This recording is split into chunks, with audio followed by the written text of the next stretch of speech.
Hey guys, how you doing? We got another update here. It's a glorious Monday. What a great Monday to be alive, guys.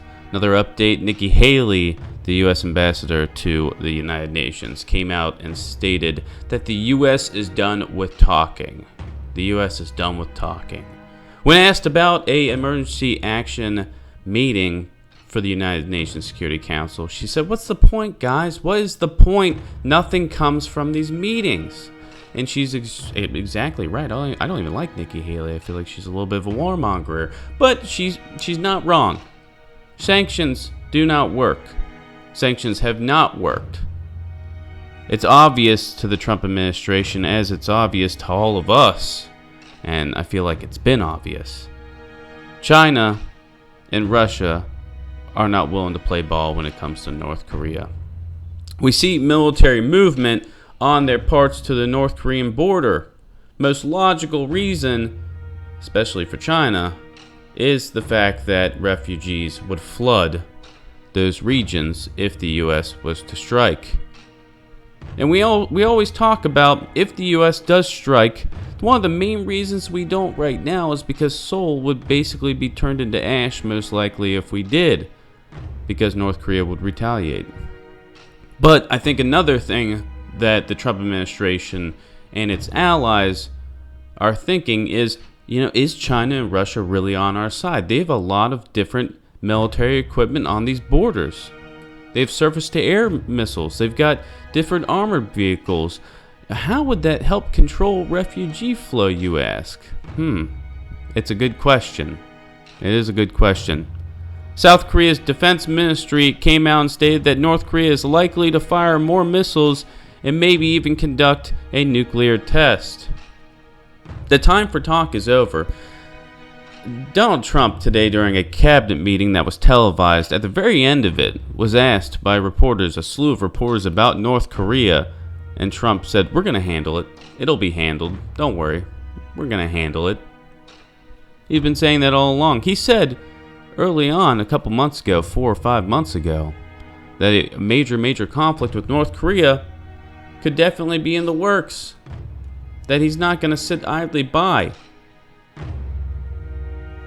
In his latest tweet about oh my god, I can't believe this guy tweets like what seems like policy, and like mainstream media hangs on tweets. We all hang on a tweet from the president. Like after this missile test, this latest missile test, I was like, oh, where's Donald Trump's tweet?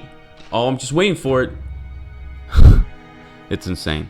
But his latest tweet, Donald Trump came out and stated that China's not doing anything. China ain't doing shit. And he's right. China and Russia, one of them, if not both, is most likely helping North Korea with their technology. How else do you explain the technological advances of North Korea in such a short amount of time if you do not think they're getting outside help? It's only logical thinking here, people. But most likely North Korea is not going to stop. They're not going to stop these missile tests. They're not going to stop their nuclear tests. We are going to war. I've accepted it. I wish it was not the case. I wish we could end this peacefully, but I've said for months that this will not end peacefully. And why? Because the U.S. and our allies will not stop military drills, military exercises, military preparedness in that region against North Korea. And North Korea has stated all along, if we take that completely off the table, even if the U.S. and our allies did stop, North Korea has come out and stated that even if they were brought to the table, their missiles and nuclear advancements programs were off the table. They're not talking about them. So we're dealing with a regime who wants a nuclear deterrence. One, to deter South Korea and the United States. Another, to prop up a failing regime. They're not going to give it up. We're dealing with a madman here. What I've said from the beginning is I think maybe we should try a naval blockade. Show the world nothing's going to get through unless it's through Russia and China. And if North Korea continues to advance and their economy continues to be stable, then we'll know who the real culprit is.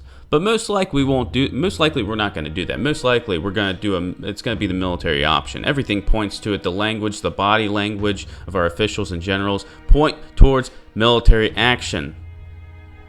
And at the end of the day, who are we going to blame?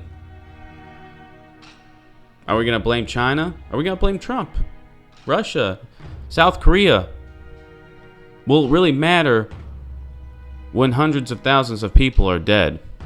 As always, guys, as more information comes out, we will let you guys know. Make sure to check back. We're here to inform you, not to tell you what to think. We are not the mainstream media. Things are heating up on the Korean Peninsula. A strike could happen at any moment. The U.S. is done talking. They want China to act now. China's already come out and stated that it's not their issue to fix alone.